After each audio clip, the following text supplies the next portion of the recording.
I remember my first CJI. It was about 10 years ago in London. And there was a buzz in the room. CJI was fairly new. There was a buzz in the room. Business aviation was exploding, transactions increasing. And you had that positive momentum. And now, fast forward 10 years, sure enough, CJI has grown. We're here in Dubai. And I think in general, the business aviation sector has always been on a positive growth trajectory. But it's events like CJI that allow us to discuss the potential obstacles, the hurdles that the sector faces in growing. And now, as an industry, we face an ever-persistent and not new, but evergreen challenge, which is sustainability. And in my experience, business aviation has always been synonymous with experiencing excellence in service, in performance, and in innovation. And addressing the environmental impact of our flying is just an extension of that excellence, in my opinion. It's not just about taking anything away from the experience. It's about extending our ability to have that experience and making sure it endures. So my theory is the jet and the planet must thrive together in order to proceed. I have this clicker. All right. So throughout my time as Director of Flight Operations at Bombardier, and later on I was the CEO of aircraft management company Elite Avia, I can count on one hand, and maybe even one finger, how many times a client asked me about emissions. No, our mission in those years was always about delivering performance and a seamless experience, no surprises, no friction, essentially luxury. But today, luxury is evolving, and we see that in the studies that are coming up. So 85%, according to McKinsey, 85% of buyers or flyers today would pay a premium for some sort of sustainability option. And Jetcraft issued a study in February of this year where they showed that 30% of new buyers are under 45. And it's those under 45 new buyers that are entrepreneurs, investors, business leaders that have always had climate change on the radar.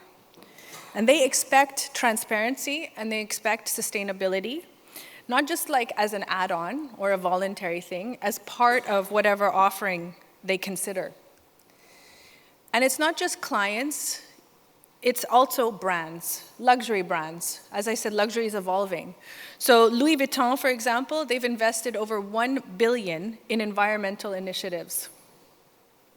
Bentley has built its first carbon neutral factory, and Patek Philippe is using responsible sourcing and solar-powered manufacturing. These are just a few examples. So there is a shift, and we see that in business aviation, the most forward-looking operators are already incorporating in their branding sustainability initiatives. So they're offering carbon credits, they're talking about SAF. They also promote their emissions tracking. But I know, and I'm realistic, as I said, one hand, maybe most of you don't have these conversations with clients, but if you're not having them today, you are going to have them very soon.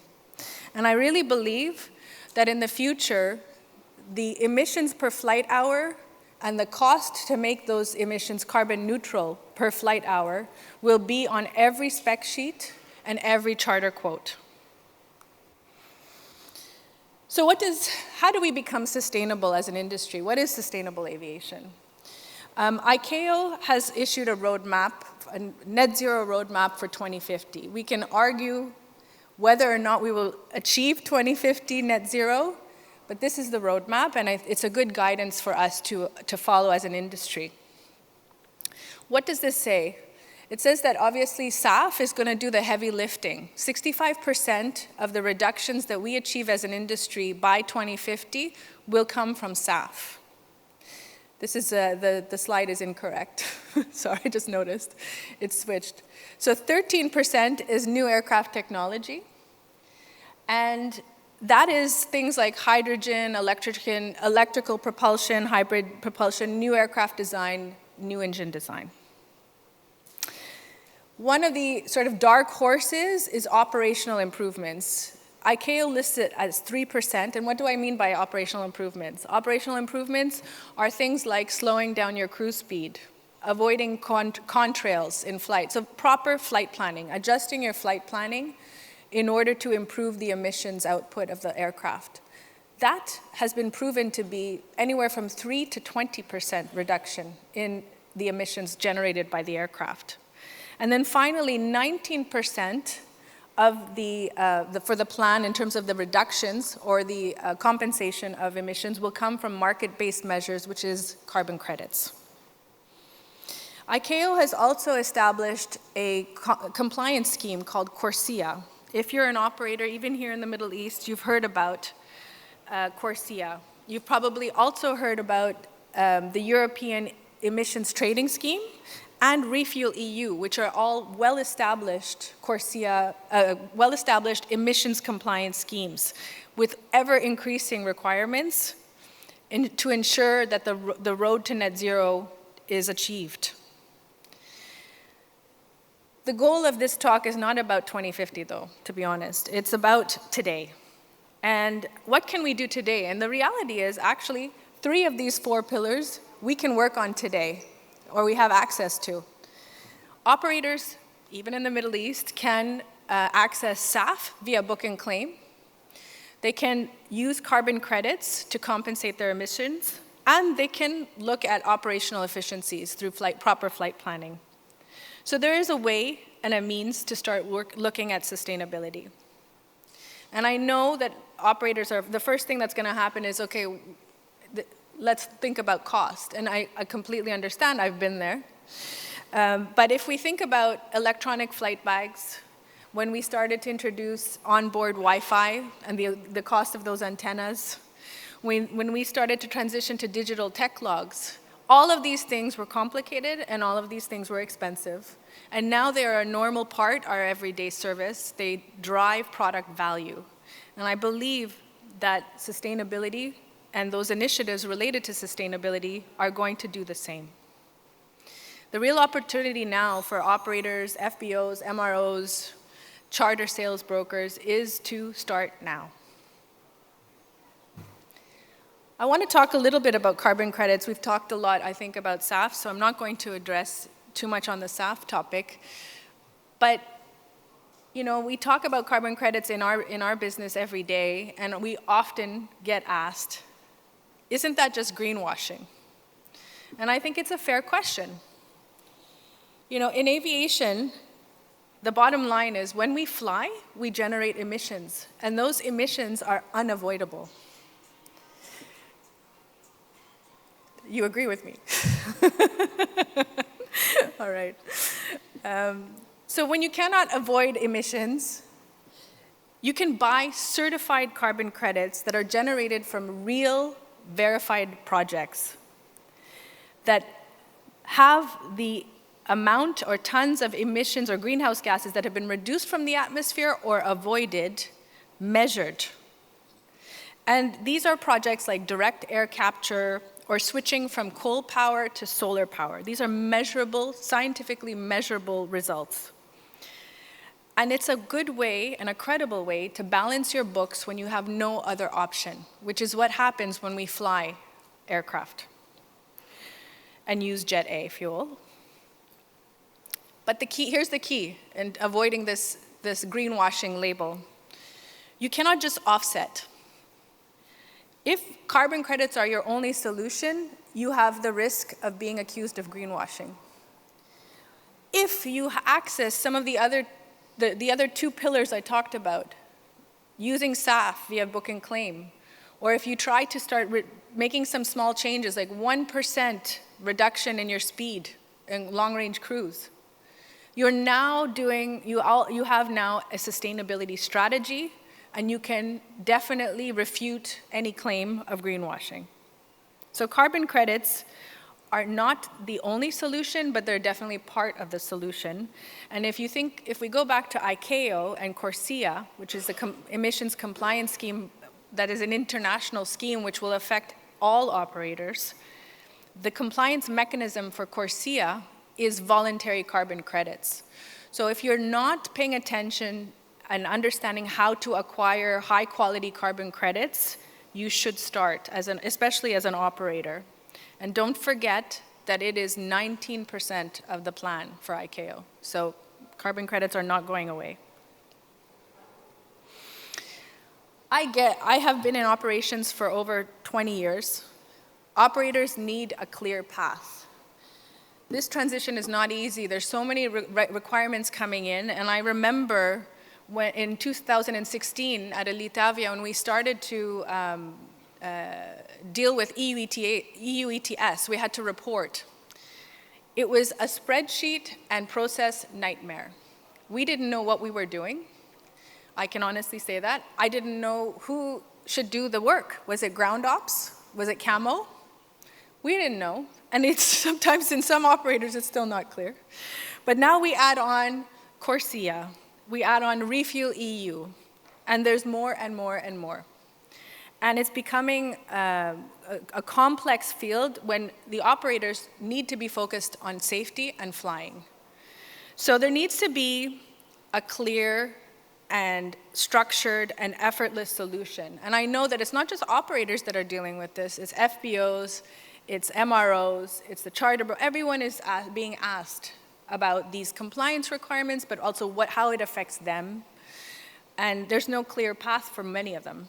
So that is actually why Azzera was built, why I built Azzera. So Azzera is initiated in 2021, and with my partner, Nick Hausman, my business partner. And we assembled a team of experts in business aviation and in sustainability and environmental science.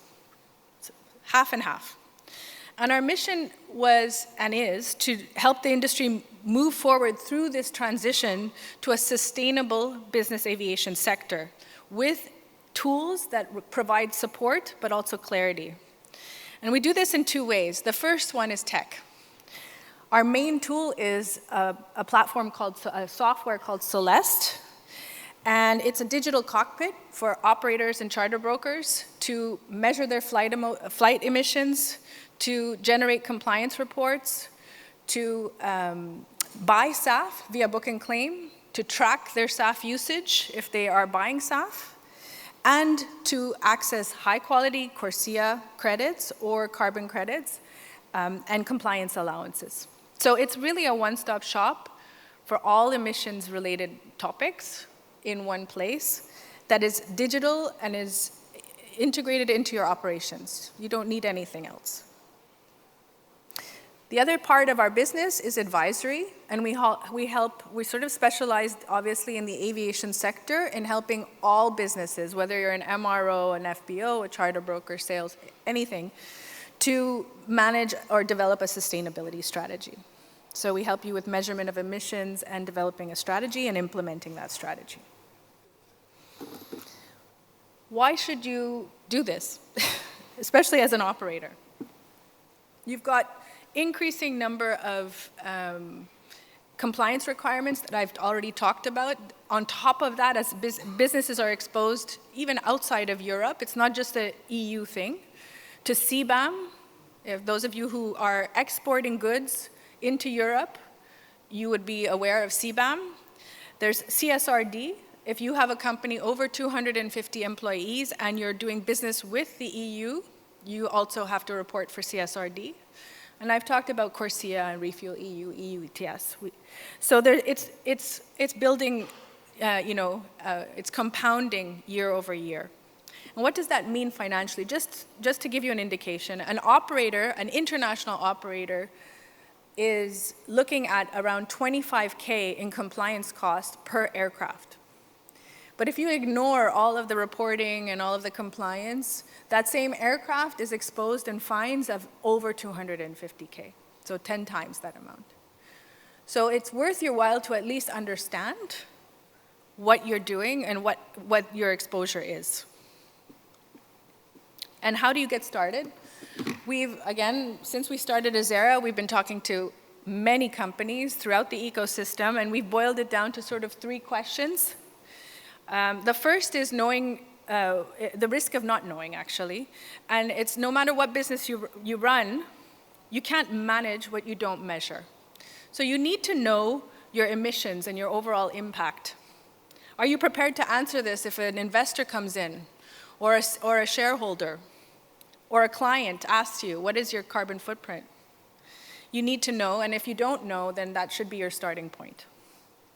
Secondly, do you have any compliance risk? I talked a lot about compliance, so I won't go through that again, but emissions compliance is constantly changing and evolving. So you need to be sort of on top of that or asking yourself, am I exposed to this compliance risk? And if not, you have the risk of heavy fines. And finally, once you know your emissions and your liabilities, you have the opportunity to now turn this into a great corporate strategy. You can develop engage employees and develop a reduction plan for the office. You can take initiatives like incorporating SAF via book and claim and carbon credits on your charter flights. You can offer your clients physical SAF. There's many possibilities for strategic action. If you can answer the 3 questions and do those 3 things, you can develop a pretty strong roadmap for sustainability that will satisfy your stakeholders. And also don't forget that Azzera is here to help. So we've covered the why, the what, the how. Let's wrap it up now with the now. And the first thing, just to remind you, sustainability is no longer sort of a side conversation, a future conversation. It's on spec sheets. It's in the RFPs. It's becoming a pillar of the brand value, even in business aviation, not just the luxury markets. Secondly, the next generation of clients, investors, and regulators, they're not just looking at how we fly. They're looking at what we stand for when we do it. They want to know that the brand that they're buying has an interest in sustainability and really believes it. And finally, the good news is that there are tools that are already here. I talked about it: SAF, carbon credits, operational improvements, digital platforms. It's not about perfection, it's about showing progress. So if you're not doing anything, don't panic, just get started. And you have to start, I think, because I know personally the work that's involved. I've done it. And you want to get started on making that transition as soon as possible, but not just get started, get ahead of it. So my theory is not that they must thrive together. I know that they can. If you get started on the process, Jet and Planet can work together. Let's continue to fly and continue to grow business aviation. Thank you.